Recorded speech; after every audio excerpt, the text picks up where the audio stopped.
This time we're going to be making protein ice lollies. Right, we've got our ice lolly molds here.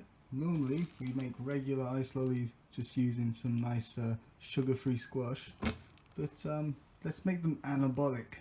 Let's use protein. Okay, so that's 1 scoop of protein I'm using. I'm going to put that in the blender, add some water. There we go. So blender going. Now I'm carefully pouring the protein into the ice lolly mold, trying not to spill any. So it's a bit frothy, it's hard to judge how much to put in. Putting the handles, the ice lolly sticks in, and then we're just going to pop those in the freezer.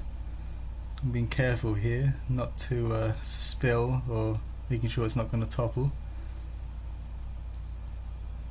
So now we'll go leave those for a few hours, go do some burpees, come back, open up the freezer.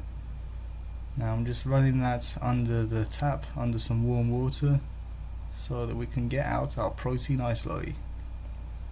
So I use 1 scoop of protein, so per lolly it's however many lollies you have, you divide that. Thanks for watching, and check out my blog at howistayfit.com.